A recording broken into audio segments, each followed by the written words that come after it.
بسم اللہ الرحمن الرحیم۔ السلام علیکم ورحمۃ اللہ وبرکاتہ۔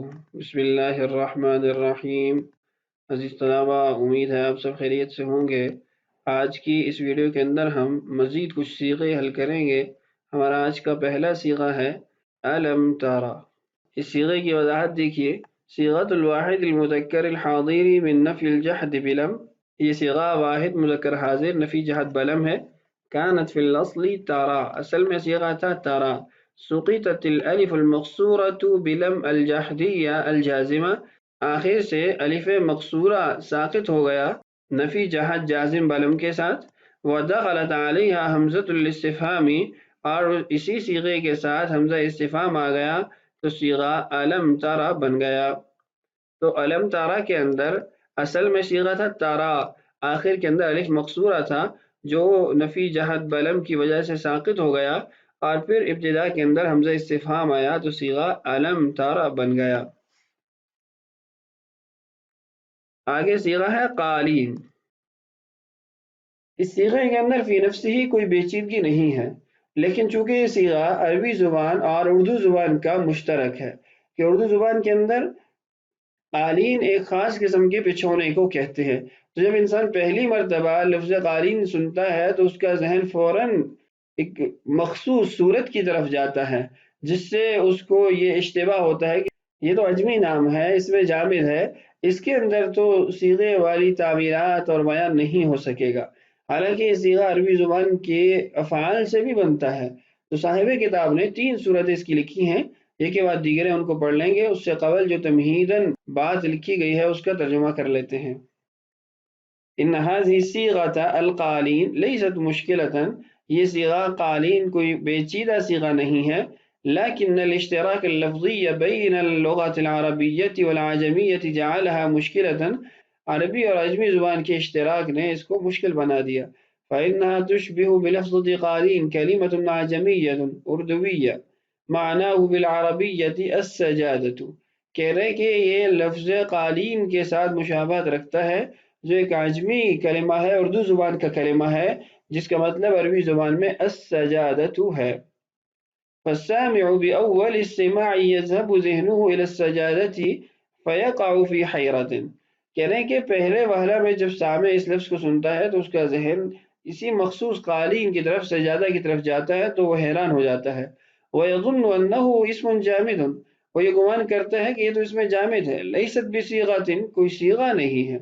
والحقیقت انہا ہی صیغۃ عربیۃ، حقیقت یہ ہے کہ یہ عربی صیغہ ہے، اور وفیہا ثلاثۃ احتمالات، 3 احتمالات اس کے اندر موجود ہیں۔ کون سے 3 احتمالات ہیں؟ پہلا احتمال یہ ہے کہ یہ صیغہ جمع مذکر اسم فاعل ناقص یائی ضرب یضرب کے باب سے ہے، یعنی قلا یقلی سے اسم فاعل جمع کا صیغہ ہے۔ قلا یقلی سے جو مفرد کا صیغہ اسم فاعل کا بنتا ہے وہ قالن ہے، اور جمع کا صیغہ قالیون ہے۔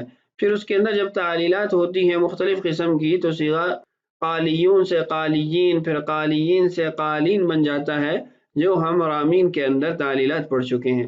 پھر جب آخر کو وقف دیا جاتا ہے تو پڑھنے کے اندر تو صیغہ قالین بن جاتا ہے۔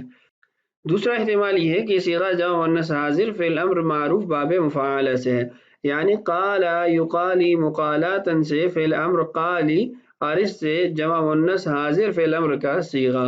اور تیسرا احتمال یہ بیان کیا جاتا ہے کہ یہ اسی باب سے، یعنی قال یقالی سے واحد مؤنث مخاطب کا صیغہ ہے۔ تو جب اس کو واحد مؤنث مخاطب کا صیغہ بنائیں گے تو اس کے اندر کچھ تعلیلات ہوں گی، کچھ تعبیرات ہوں گی کہ اصل میں صیغہ ہے قالی، آخر کے اندر نون وقایا اور یا متکلم جڑ گئی تو صیغہ قالینی بن گیا۔ پھر یا کو حذف کیا گیا، نون کے نیچے کسرہ اس یا پر دلالت کرتی، اور پھر اس کے بعد جب وقف کیا گیا تو اس نون کی حرکت کو بھی پڑھنے کے اندر حذف کر دیا گیا تو صیغہ قالین بن گیا۔ آئیے ان احتمالات کو عبارت سے بھی پڑھ لیتے ہیں۔ کہہ رہے کہ اس کے اندر 3 احتمالات ہیں۔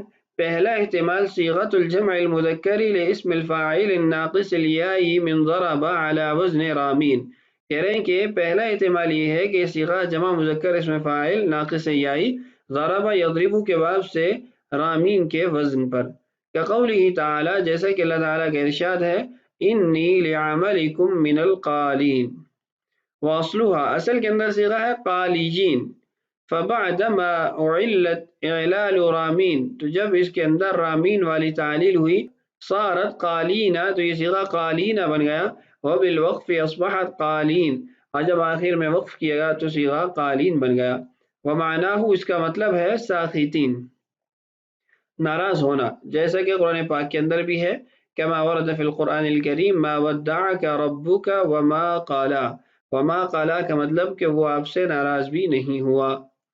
دوسرا احتمال صیغۃ جمع المؤنث الحاضر للامر من باب المفاعلہ قال یقالی مقالاتا، کہہ رہے ہیں کہ باب مفاعلہ قال یقالی مقالاتا سے صیغہ جمع مؤنث حاضر فعل امر معروف ہے۔ تیسرا احتمال صیغۃ الواحد المؤنث المخاطبۃ للامر من نفس الباب، اسی باب سے واحد مؤنث مخاطب فعل امر کا صیغہ ہے، وحینئذ یکون وصلها قالی اس صورت کے اندر اس کا جو اصل صیغہ ہے وہ قالی بن جائے گا، فبعدما التحقت فی آخرها نون الوقایۃ ویاء المتکلم اصبحت قالین، جب آخر کے اندر نون وقایہ اور یا متکلم جڑ گئی تو صیغہ قالینی بن گیا، فحذفت الیاء وسقطت کسرۃ النون للوقف فصارت قالین، کہہ رہے ہیں کہ پھر یا کو حذف کیا گیا اور نون کی کسرہ کو بھی وقف کی وجہ سے ساقط کر دیا گیا تو صیغہ قالین بن گیا۔ تو یہ تین احتمالات تھے۔ آخری جو دو تعویلات تھیں صیغہ قالین کے اندر وہ آیت کے اندر درست نہیں تھی، اس لیے کہ صیغہ معرف بالالف واللام نہیں ہوتا، تو یہاں پر آیت کے اندر الف لام سے معرف ہے تو اس لیے آخر کے اندر نون وقایہ یا ضمیر کا آنا ناممکن ہے، تو آیت کے اندر تو پہلی ہی تعویل ہوگی، دوسری دو تعویلات نہیں ہوں گی۔ اس کے بعد دیکھیے وَكَذَلِكَ قُولِينَ صِيغَةُ الْجَمْعِ الْمُؤَنَّثِ الْغَائِبِ لِلْمَاضِ الْمَجْهُولِ مِنْ بَابِ الْمُفَاعَلَةِ، قولینہ یہ صیغہ جمع مؤنث غائب فعل ماضی مجہول باب مفاعلہ سے ہے۔ جوانا موئی علم الصرف کی کتاب ہے جس کی ابتدا اس صیغہ سے مصنف نے کی ہے، تو یہاں پر صاحب کتاب ان صیغوں کے ساتھ جس کا ربط ہونے کی وجہ سے اس کو یہاں لے کر آئے، یہاں ذکر کیا۔ تو آج کی اس ویڈیو کے اندر بھی چند صیغے ہم نے حل کیے ہیں، کچھ مزید صیغے انشاءاللہ اگلی ویڈیو میں حل کریں گے۔ اللہ تعالیٰ سے دعا ہے اللہ تعالیٰ ہمارے لیے اسباق کی تکمیل آسان فرمائے، اللہ تعالیٰ ہم سب کا حامی و ناصر ہو۔ السلام علیکم ورحمۃ اللہ وبرکاتہ۔